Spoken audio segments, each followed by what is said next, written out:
नमस्कार दोस्तों, मेरा नाम है दर्पण और आप देख रहे हैं अबिन 24 न्यूज़। इस समय करनाल के कल्पना चावला मर्चरी हाउस में मौजूद हैं और यहाँ पर बताया जा रहा है कि एक करनाल के ही इलाके का रहने वाला एक शख्स जिसकी उम्र लगभग जो है 25 वर्ष बताई जा रही है, नाम उसका मनीष बताया जा रहा है और करनाल के ही शास्त्री नगर का रहने वाला वो लड़का खुद को फांसी लगा लेता है और आसपास के पड़ोस के लोग जो हैं काफ़ी ज़्यादा भुचक्के हो जाते हैं कि आखिर एक लड़का जो कि अच्छा भला जो है काम पे आता था जाता था, अचानक से खुद को कैसे फांसी लगा लेता है। एक बार परिवार के लोगों से बात करने की कोशिश करेंगे, क्या वो कहना चाहेंगे, क्या कोई खास कारण थे जिस वजह से उसने खुद को फांसी लगा ली। उनके परिवार के जो परिजन हैं वो मौजूद हैं, उनके पिताजी यहाँ पर मौजूद हैं। अंकल क्या नाम है आपका?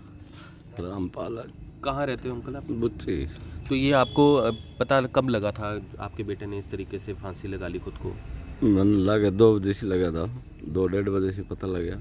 3:30 बजे 3 बजे से गया मेरे द्वारा भाई, मेरा बड़े वाला लड़का मेरा काम कर रहा था मैं। अच्छा, खेत में। तो आप कैथल में रहते हैं? कहाँ? बुच्ची गांव में रहते हैं? बुच्ची गांव में रहता हूँ मैं। डिस्ट्रिक्ट कैथल में आता है? हाँ, पुंडरी महाराज तहसील। हाँ, तो क्या रीज़न क्या लग रहा है, कारण क्या लग रहा है आपके बेटे ने जिस तरीके से फांसी ले ली? कारण क्या कुछ पता? मैंने तो कुछ लगता नहीं जी, कुछ कारण समझ में नहीं आ रहा। बता रहे हैं जो पत्नी थी वो घर पर नहीं, काफ़ी दिनों से मायके में गई हुई थी। और ही था 2 दिन पहले गई हुई है, वो भी बता रहे हैं कि मन्ना तो देख पता नहीं है इस बारे में। जी बता रहे हैं वहाँ। हाँ, भाई 2 दिन पहले गई हुआ। जी। बाकी इनकी आपस में बात होती रही, कल भी हुई इनकी वहाँ 12:36 पर बात हुई इनकी। ठीक है। उसके बारे में मैंने पता नहीं कुछ भी के है कि ना जी। अच्छा। पति पत्नी आपस में ठीक रह रहे थे? जो मैं 1 नंबर रह रहे हैं, बिल्कुल ठीक रह रहे थे। तो शादी कितनी देर पहले शादी हुई थी? कितने दिन हो गया भाई साहब मनीष की? है बताओ। तो यहाँ पर उनके जो भाई हैं उनसे बात करते हैं। यहाँ पर आप भी आप मनीष के क्या लगते हैं? भाई है। आप भाई हैं? हाँ जी। आप बड़े हैं या छोटे हैं? बड़ा भाई है जी। बड़े भाई हैं। तो आपको कब पता चला था? कल शाम न जिस टाइम चाचे और गए इन्होंने जिक्र करा भाई निन्नू कर बात होगी तो ही पता चला जी। तो कोई कारण कभी आपसे कोई बात की हो उसने इस तरीके से बता रहे हैं खुद को, एक बता रहे हैं कोई चादर थी उससे उसने खुद को लटका लिया, तो क्या कुछ कारण समझ में आ रहा है अभी तक? कभी कोई बात की हो आपसे उसने? ऐसी तो कोई बात नहीं थी जी, फिर मरता कर दिया ऐसा जिक्र करो भाई मैं इतनी बड़ी नौबत पर चले जाऊँगा। हाँ। तो आपको किसी पर कोई शक हो या किसी और के पर कोई ऐसी बात हो, किसी से कोई लेन देन हो या ऐसी कोई बात हो जिसको लेकर, क्योंकि खुद को फांसी लगाना बहुत बड़ी बात होती है, तो ऐसे में? वैसे तो वो फ्रैंक था जी, ना कोई ऐसी उसके मन में सोच भी नहीं सकते जी इतना बड़ा कदम उठा लेगा। तो काम क्या करता था मनीष? यही प्राइवेट सेक्टर में कोई जॉब करे था जी। 2021 में हुई थी जी उसकी शादी, 12 जून। तो यहाँ पर जो है फ़िलहाल हमने उनके जो भाई हैं उनसे बात करी है। आप भी उनके, अब ये तस्वीर आपको दिखा दें हम, ये इनमें से मनीष कौन है? ये भी नहीं चाहिए। तो यहाँ पर ये शादी की तस्वीर आपको दिखाना चाहेंगे, ये आपको दिखा देते हैं शादी की तस्वीर, जो कि जब शादी मनीष की हुई थी। और आप देख लीजिए नज़दीक से, बिल्कुल भी जो उम्र है बहुत ही कम उम्र के अंदर इस तरीके से, ये देख लीजिए, ये शादी हुई थी और साथ में उसकी जो पत्नी है वो भी यहाँ पर मौजूद है। जो पत्नी, उनका क्या नाम है? सोनिया। तो यहाँ पर जो पत्नी सोनिया है उनके साथ में आप देख लीजिए, ये फ़ोटो के अंदर मनीष जो है वो नज़र आ रहा है और अचानक से खुद को किस तरीके से वो फांसी लगा लेता है, कुछ कारण समझ में नहीं आ रहा। आपसे कभी कोई बात की है? कोर्ट मैरिज की थी। ये कोर्ट मैरिज हुई थी इनकी? कोर्ट मैरिज हुई थी। वैसे पति पत्नी ठीक रहते थे? एकदम ठीक ठाक रह रहे थे जी, कोई किसी प्रकार का इशू नहीं था। अच्छे से ड्यूटी पे आ रहा था।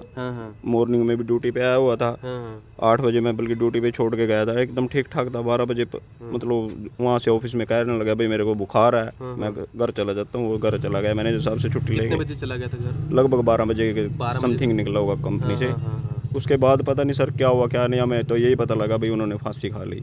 अब इसके पीछे क्या है क्या नहीं, हम इसके बारे में कुछ नहीं कह सकते सर। कभी आपसे कोई बात नहीं, वैसे इसके बारे में कोई ऐसा कुछ भी नहीं हुआ भाई मेरे को किसी प्रकार की दिक्कत है, क्योंकि हम भी डेली पूछते थे भाई किसी प्रकार की परेशानी हो बता, लेकिन उन्होंने ऐसा कुछ भी नहीं कभी बोला। कभी परेशान भी नहीं लगा? नहीं लगा ही नहीं ऐसा कुछ। बस ये कह रहे थे कल कुछ ऐसा लग रहा था, वो थोड़ा मतलब अच्छे से वो नहीं कर रहे थे, मासूम से मायूस से हो रखे थे। उन्होंने पूछा भी क्या बात है, उनको मेरे को बुखार है, मगर दवाई ले, बल्कि इस कारण उसको काम पे भी नहीं लगाया भाई, तो आराम से कर, कोई दिक्कत नहीं है। अब पता नहीं उन्होंने क्या मतलब क्या हुआ उनके बीच में क्या नहीं, अब कुछ नहीं कह सकते सर इसके बारे में। जी, आपके साथ ही काम करता हाँ हाँ सर, मैं बड़ा भाई हूँ ताऊ जी का लड़का। किसी डिलीवरी कंपनी में काम हाँ, एक ऑनलाइन कंपनी है डिलीवरी, उसमें लोडिंग अनलोडिंग के काम पे थे वो। नहीं करनाल में? हाँ हाँ, करनाल में सर, नमस्ते चौक के पास कंपनी है। जी, बाकी जी। कोई ऐसा इशू नहीं है सर, मतलब पता नहीं उन्होंने क्या क्या हुआ उनके बीच में, बाद में जाने के बाद, घर जाने के बाद कैसा क्या नहीं, मतलब कुछ नहीं कह सकते सर इसके बारे में। जी जी जी जी। तो यहाँ पर आप देख सकते हैं उनके जो भाई हैं, बता दें कि जैसे ये जो बड़े उनके जो पिताजी के जो बड़े भाई हैं उन्हीं के ही बेटे हैं ये। तो ऐसे में कारण समझ में नहीं आ रहा, परिवार हैरान है। पत्नी के साथ संबंध अच्छे थे, क्यों उसने फांसी लगा ली खुद को, कारण समझ में नहीं आ रहा है। ऐसे कई सारे युवा इसी तरीके से खुद को फांसी लगा लेते हैं, मन में कई बातें होती हैं जो वो अपने परिवार से भी कर नहीं पाते हैं। और बता दें उसने खुद को एक चादर जो है गले में लगाकर जो है पंखे से खुद को लटका लिया। जो जानकारी मिली है उसके अंदर अनुसार बता रहे हैं कि जब उनकी पत्नी ने उन्हें कॉल की तो जब उनके फ़ोन जो है उसने मनीष ने नहीं उठाया, तो उसके बाद पड़ोस के लोगों ने जाकर घर में चेक करने की कोशिश की तो दरवाज़ा खुला हुआ था मेन गेट का, और वहाँ पर उन्होंने पाया कि वो पंखे से लटका हुआ है। लेकिन फ़िलहाल मौके पर एफएसएल की टीमें भी जो है पहुँची थी, और उसके बाद जो है परिवार के जो उनके पिता हैं वो घर पहुँचते हैं। उसके बाद जो है पोस्टमार्टम को शवगृह लाया गया था। तो आपसे प्लीज़ इस वीडियो को ज़्यादा से ज़्यादा शेयर ज़रूर करें, और लोगों से कहेंगे मन में कोई बात हो अपने परिवार से करें, अपने आसपास के लोगों से करें, क्योंकि अचानक से ज़्यादा देर तक कोई बात मन में रखने से दिमागी परेशानी बढ़ती है और फिर दिमाग कहाँ चला जाता है पता ही नहीं चलता। तो आपसे प्लीज़ वीडियो को ज़्यादा से ज़्यादा शेयर ज़रूर करें, और फिर से जुड़ेंगे IBN24 के ऊपर। तब तक के लिए जय हिंद। अब यहाँ तक आ ही गए हैं तो हमारे चैनल को सब्सक्राइब जरूर करें और नीचे दिए गए बेल आइकन को जरूर दबाएं ताकि हर खबर सबसे पहले पहुंचे आप तक।